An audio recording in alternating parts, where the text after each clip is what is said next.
हाय। कल हम लोगों ने 24 नंबर तक क्वेश्चन सॉल्व किया था। आज हम लोग स्टार्ट करेंगे 25 नंबर से। सो क्वेश्चन नंबर 25 सुनिए क्या है। करा if vector A is equal to 4i cap plus 3j cap and vector B is equal to 24i cap. यहाँ लिख रहा हूँ मैं vector A is equal to vector A is equal to 4i cap plus 3j cap and vector B is equal to 24i cap and plus 7j cap is it. आपको कह रहा find the vector having the same magnitude as B. आपको find करना है ऐसे vector जिसका magnitude जो है इस बी वेक्टर बी के मैग्नीट्यूड के क्या है, इक्वल है, ठीक। एंड द पैरेलल टू ए, और ये जो वेक्टर ए है इसके पैरेलल है। इसके पैरेलल है कहने का मतलब क्या है, ये जो वेक्टर ए है इसके डायरेक्शन में है, क्या क्या मतलब है, इसका यूनिट वेक्टर चाहिए। अब आपके पास एक नया वेक्टर चाहिए, एक ऐसा वेक्टर चाहिए, एक ऐसे वेक्टर की हम लोग बात कर रहे हैं जिसका मैग्नीट्यूड वेक्टर बी के इक्वल होना चाहिए और जिसका डायरेक्शन यानी कि पैरेलल वेक्टर ए के होना चाहिए। वेक्टर ए के पैरेलल होना चाहिए, क्या क्या मतलब है कि वेक्टर ए की डायरेक्शन में होना चाहिए, और वेक्टर ए का डायरेक्शन हमारे पास क्या होता है, वेक्टर ए का यूनिट वेक्टर। और आपको अच्छी तरह से पता है, मैंने ऑलरेडी पहले आपको बता चुका है कि मान लो आपके पास कोई भी वेक्टर क्वांटिटी है फोर्स, तो फोर्स को आप लिखते हो तो कैसे लिखते हो, हम लोग क्या लिखेंगे 5 न्यूटन, और साथ में चूंकि ये वेक्टर क्वांटिटी है that's why we will put here direction also. क्या लिखेंगे 5 न्यूटन ईस्ट। और आप जानते हैं कि कोई भी वेक्टर क्वांटिटी, मान लीजिए वेक्टर फोर्स है, तो फोर्स को हम लोग कैसे लिखेंगे, इस फोर्स का जो ये अब 5 न्यूटन है ये मैग्नीट्यूड है, यानी कि इस जो वेक्टर क्वांटिटी, इस वेक्टर क्वांटिटी का हमें क्या लेना पड़ेगा, मैग्नीट्यूड। और साथ में ये जो वेक्टर क्वांटिटी f है, इस वेक्टर क्वांटिटी के ही अलोंग आपको जो डायरेक्शन है ईस्ट, मतलब कि f का क्या लेना पड़ेगा आपको, इसी का डायरेक्शन। तो इसका डायरेक्शन क्या हो जाएगा, वेक्टर f का डायरेक्शन f कैप हो जाएगा। तो इस तरह से अगर आपके पास किसी भी वेक्टर क्वांटिटी का अगर ये यूनिट वेक्टर पता हो जाए और ये मैग्नीट्यूड पता हो जाए तो आप क्या कर सकते हैं, ये जो वेक्टर है ये वेक्टर फाइंड कर सकते हैं। तो आपको ऑलरेडी वहाँ पर देखिए मैग्नीट्यूड भी बता रखा है और ये यूनिट वेक्टर भी बता रखा है, और आपको कह रहा है इसका मैग्नीट्यूड और इसके डायरेक्शन दोनों को मिलाने से जो नया वेक्टर बनेगा वो नया वेक्टर क्या होगा। तो इसके लिए कुछ नहीं करना है, हमें क्या करना है, शांति से चुपचाप क्या करेंगे, हम लोग कंसीडर कर लेंगे लेट द रिक्वायर्ड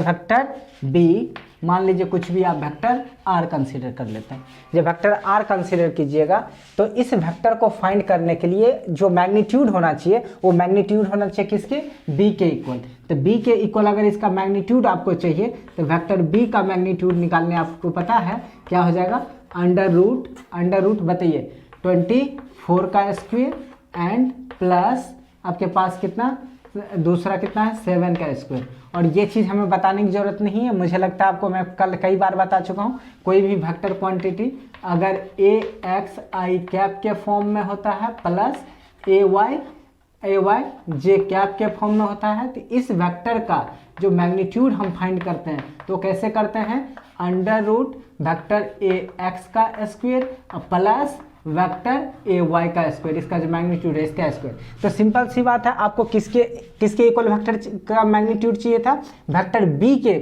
मैग्नीट्यूड के इक्वल चाहिए था। तो वेक्टर बी आपको ये दे रखा है, तो इसका अगर मैग्नीट्यूड चाहिए तो यहाँ ए एक्स की जगह 24 है, इसका स्क्वायर हो जाएगा, इसे कंपेयर कर लीजिए, और ए वाई की जगह कितना है 7, तो 7 का स्क्वायर। इसे आप जब सॉल्व करेंगे तो 24 का स्क्वायर आपको पता है, 24 का स्क्वायर कैसे करते हैं, 4 4 जा कितना हो जाएगा 16, 4 2 जा 8, 8 2 जा 16, 16 1 कितना हो जाएगा 17 एंड इसका 2 का स्क्वायर 4, 4 1 5, कितना हो जाएगा 576। इसका कितना लिख लेंगे 576 प्लस 7 का स्क्वायर कितना हो जाएगा 49, और इसे आप ऐड कर लोगे तो ऐड कर लीजिए कितना हो जाएगा 9 6 15 एंड 7 4 7 4 हो गया आपको 11 11 और 1 11 1 12 एंड 5 और 1 625 आएगा। जब 625 का आप स्क्वायर रूट फाइंड कीजिएगा तो कितना निकल के आएगा 25। आपको मैग्नीट्यूड पता चल गया।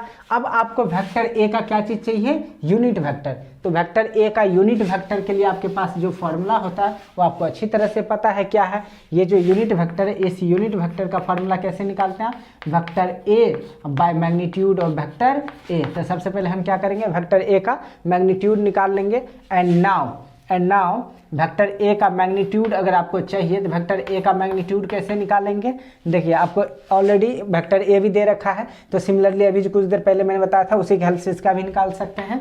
कैसे निकालेंगे, अंडर रूट बताइए 4 का स्क्वायर प्लस 3 का स्क्वायर। इससे जब सॉल्व करेंगे तो ये कितना हो जाएगा आपके पास 4 का स्क्वायर 16 प्लस 3 का स्क्वायर 9 एंड 16 एंड 9 कितना हो जाएगा ये 25, और 25 का स्क्वायर रूट कितना हो जाएगा 5। अब आपके पास क्या चीज़ चाहिए, आपके पास देखिए यूनिट वेक्टर पता चल गया और आपको इसका डायरेक्शन भी पता चल गया, मैग्नीट्यूड पता चल गया। तो आपको क्या चाहिए, रिक्वायर्ड वेक्टर। रिक्वायर्ड वेक्टर कौन सी है आपके पास, वेक्टर आर 10। ये जो आपके पास वेक्टर आर है, vector R is equal to कितना हो जाएगा बताइए, मैग्नीट्यूड और वेक्टर बी एंड साथ में वेक्टर ए का यूनिट कैप। क्योंकि आपको जो डायरेक्शन चाहिए था वो ए के पैरेलल चाहिए था और मैग्नीट्यूड किसके इक्वल होना चाहिए, वेक्टर बी के। तो ये मैग्नीट्यूड और डायरेक्शन दोनों मिला के एक वेक्टर रिक्वायर्ड वेक्टर बन जाएगा। तो आपके पास पता होना चाहिए कि आपके पास जो वेक्टर बी का मैग्नीट्यूड आपने निकाला, कितना निकाला है 25, और आपके पास जो ये यूनिट वेक्टर है, यूनिट वेक्टर के लिए आपको अच्छी तरह से पता है मैग्नीट्यूड जब निकल गया तो इस फार्मूला से आप क्या कर सकते हैं, यूनिट वेक्टर निकाल सकते हैं। तो यूनिट वेक्टर कितना हो जाएगा, वेक्टर आपका कितना 4i cap plus 3j cap by आपका मैग्नीट्यूड वेक्टर है। तो मैग्नीट्यूड वेक्टर ये कितना निकाल चुके आप 5। तो आपके पास यूनिट वेक्टर कितना निकल के आ जाएगा 4i cap plus 3j cap by 5। तो इसमें से जो अगर आप निकालेंगे तो इसमें क्या करेंगे, डायरेक्टली आप क्या कर सकते हैं, सीधा पुट कर दीजिए। पुट कीजिएगा तो मैग्नीट्यूड वेक्टर बी कितना है 25 और यूनिट वेक्टर आपके पास कितना है 4i cap plus 3j cap by 5। उसके बाद जो है इसमें पुट कर देंगे कितना 4i cap plus 3j cap plus 3j cap whole divided by कितना 5। अब इसे सॉल्व कर लीजिए, इसको इससे कैंसिल हो जाएगा, आपको पता है 5 टाइम्स में, और जब आप इसे मल्टीप्लाई करेंगे 5 से इसमें 5 4 जा कितना हो जाएगा 20i कैप प्लस 5 3 जा 15j कैप। इस तरह से आपके पास ये आंसर आ जाएगा। अब देखिए आपके पास जो क्वेश्चन था, अब सुन लीजिए क्वेश्चन क्या कह रहा था कि if a vector a is equal to 4i cap plus 3j cap and vector b is equal to 4i cap plus 7j cap, find the vector having the same magnitude as b and parallel to a। इसके में पहला option सुनिए क्या है, i cap plus j cap first option. Option B दे रखा है आपको कितना 4i cap plus 3j cap, नहीं आया। सी ऑप्शन दे रखा है आपको 20i cap plus 15j cap, C option आपका यही आ रहा है, यानी कि सी ऑप्शन इज राइट। अब नेक्स्ट क्वेश्चन जो है आपके पास, नेक्स्ट क्वेश्चन आपके पास क्या है वो देख लीजिए। नेक्स्ट क्वेश्चन कह रहा है find the angle between vector A and vector B from the given figure. कुछ आपके पास फिगर दे रखा है, उस फिगर के हेल्प से आपको वेक्टर ए और वेक्टर बी के बीच का क्या करना है, एंगल फाइंड करना है। सो नेक्स्ट क्वेश्चन देखने के लिए आप लोग तैयार रहिए। नेक्स्ट क्वेश्चन क्या है आपके पास, कुछ फिगर है। देखिए फर्स्ट फिगर में आपका दे रखा है, फर्स्ट फिगर है आपके पास ये वेक्टर ये रहा ए और दूसरी वेक्टर क्या चीज़ है आपके पास बी। अब इन दोनों के बीच का एंगल कितना दे रखा है 45 डिग्री। अब ये वाली वेक्टर कितना दे रखा है, ये वेक्टर बी, और ये वाला वेक्टर कितना दे रखा है वेक्टर ए। इन दोनों के बीच का एंगल दे रखा है आपके पास कितना 45 डिग्री। तो आपको पूछ रहा है कि वेक्टर ए और वेक्टर बी के बीच का एंगल कितना होगा। तो वेक्टर ए और वेक्टर बी के बीच का एंगल कितना हो जाएगा, तो कितना चाहिए आपको, दोनों वेक्टर बी का आपको पता होना चाहिए कि दोनों vector A and vector B दोनों क्या है टेल से टेल टेल्स को टेल से अगर हम लोग ज्वाइन कर दें, आइए बैठे, वेक्टर ए और वेक्टर बी को टेल से अगर ज्वाइन कर दे तो उन दोनों के बीच का जो एंगल होगा स्मॉलर एंगल, वही क्या होता है वेक्टर ए और बी के बीच का एंगल। तो अब देखिए एक एंगल तो ये बन रहा है और दूसरी एंगल ये वाली बन रही है। तो आपको पता है कि वेक्टर ए और वेक्टर बी के बीच का जो है स्मॉलर एंगल चाहिए। तो स्मॉलर एंगल इसमें कितना दिया हुआ 45 degree, that's why theta is equal to कितना हो जाएगा 45 डिग्री। सेकेंड क्वेश्चन आपके पास है, सेकेंड जो फिगर है, सेकेंड फिगर कुछ इस तरह से दे रखा है। वेक्टर ये रहा आपके पास वेक्टर बी और अनदर वेक्टर है वो दे रखा है आपको, ये दूसरी वेक्टर जो क्या है वेक्टर ए। इस वेक्टर ए और वेक्टर बी दोनों के बीच का एंगल कितना दे रखा है, दोनों के बीच का एंगल दे रखा है 100 कितना 50 डिग्री। आपको बताना है कि इस वेक्टर ए और वेक्टर बी के बीच का एंगल कितना होगा। तो आप अच्छी तरह से जानते हैं कि इस वेक्टर का देखिए ये हेड है और इस वेक्टर ए का भी किया है ये हेड है। तो उस केस में आपको मैंने बताया था कि दो वेक्टर के बीच का जो एंगल होता है, पहली बात तो स्मॉलर एंगल होता है और वो एंगल चाहिए हमें जो दोनों वेक्टर के टेल को टेल से ज्वाइन करने पर मिलता है। तो आप जान रहे हैं कि इन दोनों का टेल से टेल ज्वाइन नहीं है, तो इसके लिए हम लोग कौन सा मेथड यूज करेंगे, शिफ्टिंग मेथड। शिफ्टिंग मेथड से क्या करेंगे, इसको पैरेलल आगे शिफ्ट कर देंगे। तो इसको आगे जब पैरेलल शिफ्ट कीजिएगा, मान लीजिए वेक्टर बी शिफ्ट होकर यहाँ गया वेक्टर बी, और ए को क्या करेंगे आगे शिफ्ट करेंगे। जब ए को आप क्या कीजिएगा इस तरह से आगे शिफ्ट कीजिएगा, ये वेक्टर कुछ ऐसा हो जाएगा, कुछ इस तरह से हो जाएगा। और आपको याद होगा कि ये वाली जो वेक्टर है, ये जो आपका वेक्टर क्या था बी था, और ये वाली वेक्टर जो आपका क्या था ए था, इन दोनों के बीच का एंगल कितना 150 डिग्री। तो ये बी है और ये ए है। अब आप गौर से देखिए तो इस वेक्टर ए का टेल ये है और इस वेक्टर बी का भी टेल ये है, यानी कि इन दोनों के बीच में दो एंगल बन रहा है, एक तो ये और दूसरा ये। तो आपको कौन सा एंगल चाहिए, स्मॉलर, ये वाली एंगल। इसको थीटा कंसिडर कर लीजिए। तो इस थीटा की जो वैल्यू होगा वो कितनी होगी, तो आप मैथमेटिक्स में पढ़ चुके हैं, ये एंगल और ये एंगल कितना हो जाएगा इक्वल। क्यों, vertically opposite angle, vertically opposite angle की प्रॉपर्टी से ये एंगल और ये एंगल कितना हो जाएगा इक्वल हो जाएगा। दैट्स वाई ये 150 डिग्री है तो ये कितना हो जाएगा, ये भी हो जाएगा कितना, theta is equal to 150 degree. यानी कि आपके पास, आप चाहते तो डायरेक्टली बोल सकते हैं कि 150 होगा, लेकिन आप समझ के जो बोलेंगे उसमें एक अलग बात होती है। तो इस दोनों एंगल के बीच का एंगल कितना हो जाएगा, वेक्टर ए वेक्टर बी के बीच का एंगल कितना हो जाएगा 150 डिग्री। थर्ड फिगर जो है आपके पास, वो थर्ड फिगर ये कह रहा है, थर्ड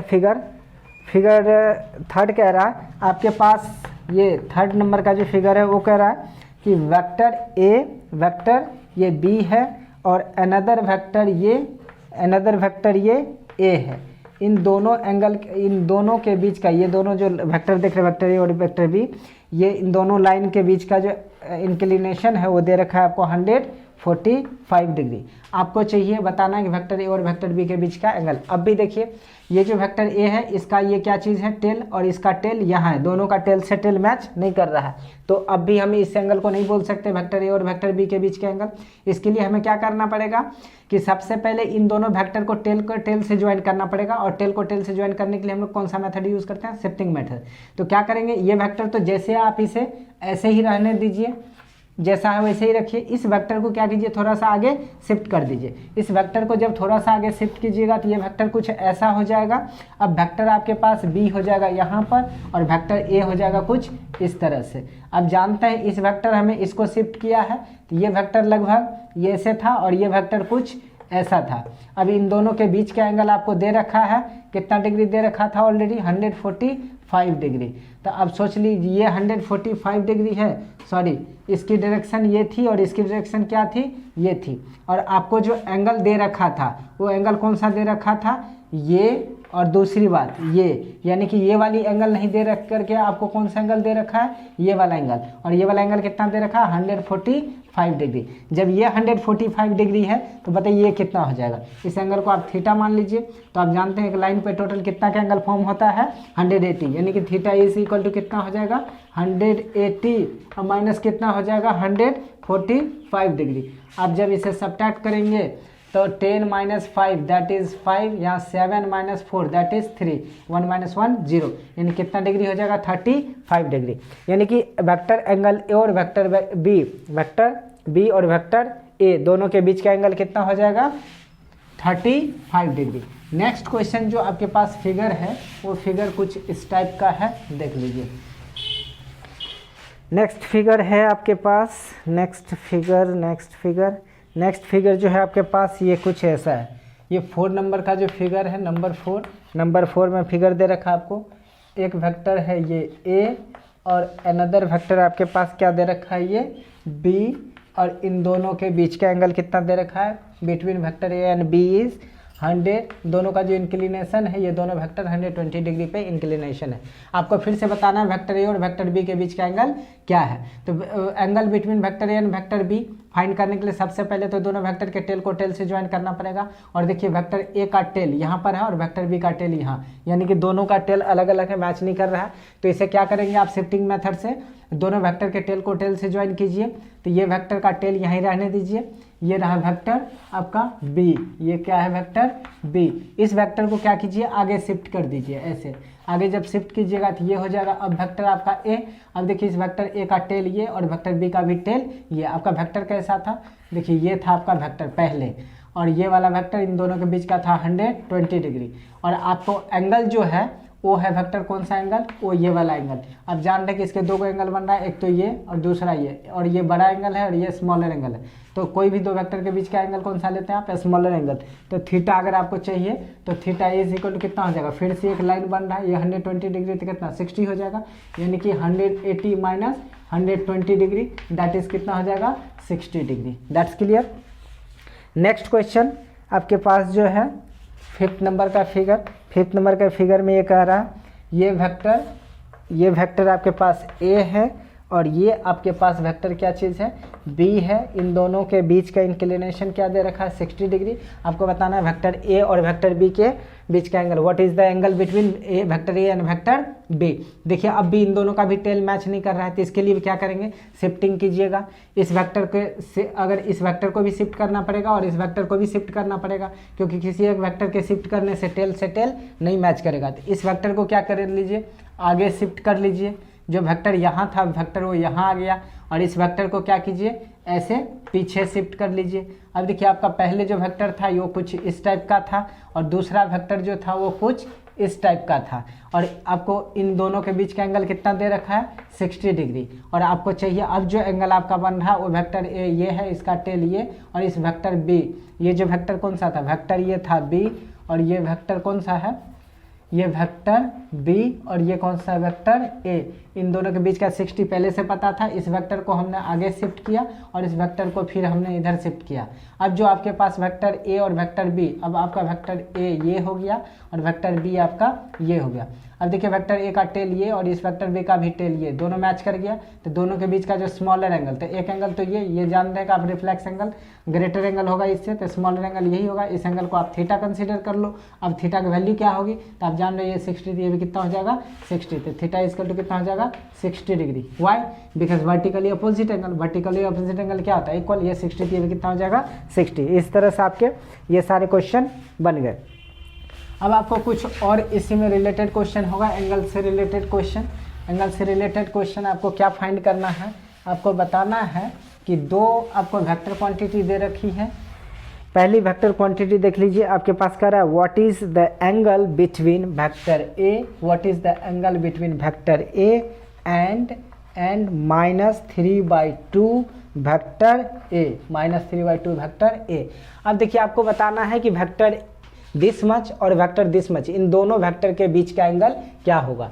तो आपको याद होना चाहिए कि ये जो वेक्टर है, गौर से देखिए, तो ये वेक्टर किस टाइप के वेक्टर है। आपको मैंने बताया था anti parallel vector. Anti parallel vector किसको बोलते थे कि those vectors which is whose magnitude is may be equal or differ but they are acting in the opposite direction। अब गौर से देखिए, ये जो वेक्टर ए है, इस वेक्टर ए का जो है मैग्नीट्यूड, इस वेक्टर ए का मैग्नीट्यूड 1 है, वाइल ये जो दूसरा वेक्टर है उस वेक्टर का जो मैग्नीट्यूड कितनी है वो 3/2 है। इसकी मैग्नीट्यूड 1 और इसकी मैग्नीट्यूड कितना है 3/2। बट दोनों को गौर से देखेंगे तो इसमें पॉजिटिव साइन लगा और इसमें नेगेटिव साइन लगा हुआ है। तो ये वेक्टर जो है आप गौर से देखेंगे तो दोनों एक दूसरे से क्या कर रहा है, अपोजिट डायरेक्शन में एक्ट कर रहा है। तो वेक्टर ए जो है इसकी मैग्नीट्यूड डिफर है बट एक्ट कैसे कर रहा है, दोनों एक दूसरे के अपोजिट डायरेक्शन में। तो ऐसे वेक्टर को हम लोग क्या बोले थे, इसका टाइप पढ़ चुके हैं एंटी पैरेलल वेक्टर। और angle between anti parallel vector क्या होता है आपको पता होना चाहिए 180 डिग्री। तो आपके पास इस वेक्टर के कुछ ऑप्शन दे रखे हैं जैसे 0 डिग्री, 180 डिग्री, 90 डिग्री, 360 डिग्री। तो आप क्या बताएंगे, एंटी पैरेलल वेक्टर के बीच का एंगल कितना होता है 180 डिग्री, यानी कि right option is C.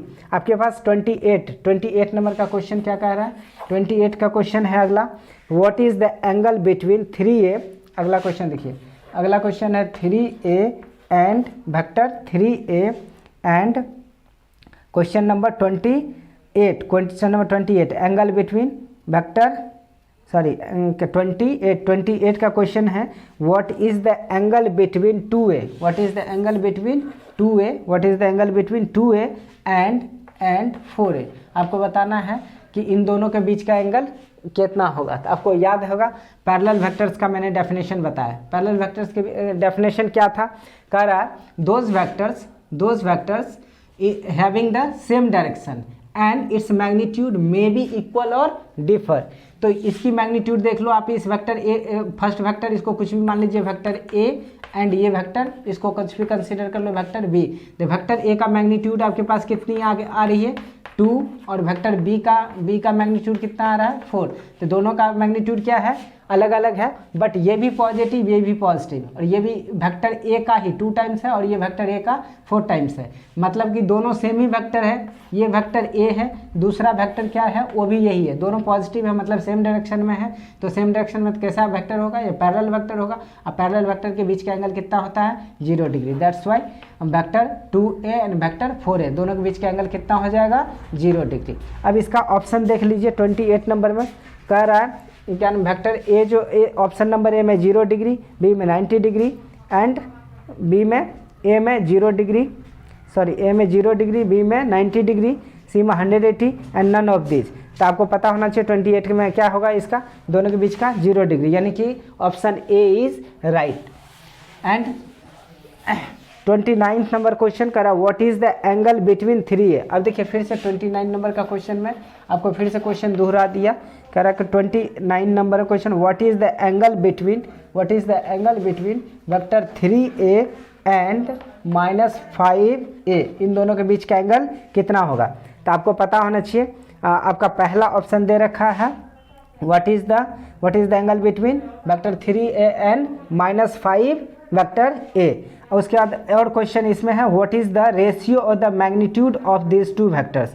Option आपका क्या दे रखा है, ऑप्शन आपका दे रखा है 0,3, उसके बाद बी में क्या दे रखा है 90 डिग्री, -5 एंड सी में क्या दे रखा है आपके पास 180 डिग्री, 0.6 एंड डी आपका क्या ऑप्शन है नन ऑफ दिस। तो आपका सबसे पहला, अब इसके सबसे पहले क्या चीज़ पूछ रहा है आपको, एंगल बिटवीन देम। तो सबसे पहले देख लीजिए ये और ये दोनों का मैग्नीट्यूड डिफर है बट डायरेक्शन अपोजिट है। इसका मतलब कैसा, एंटी पैरेलल वेक्टर, दोनों के बीच का एंगल कितना होगा 180 डिग्री। अब आपको दोनों का मैग्नीट्यूड चाहिए, मैग्नीट्यूड का रेशियो चाहिए। तो इसका मैग्नीट्यूड पहला इसके वेक्टर को कुछ भी कंसीडर कर लो वेक्टर ए और इसको कंसीडर कर लीजिए वेक्टर बी। तो इसका मैग्नीट्यूड आपका कितना हो जाएगा, वेक्टर ए का मैग्नीट्यूड हो जाएगा आपका कितना 3 और वेक्टर बी का मैग्नीट्यूड कितना हो जाएगा 5। तो दोनों का जो रेशियो चाहिए वेक्टर ए और वेक्टर बी के रेशियो तो आप खुद ही निकाल लो। ये वेक्टर ए का मैग्नीट्यूड 3 बाय वेक्टर बी का मैग्नीट्यूड कितना 5, इन दोनों को अगर डिवाइड करेंगे तो कितना आ जाएगा 0.6। तो आपका एंगल आ गया कितना, एंगल आ गया 180 डिग्री और मैग्नीट्यूड का दोनों का रेशियो कितना आ गया 0.6, यानी कि राइट ऑप्शन इज सी।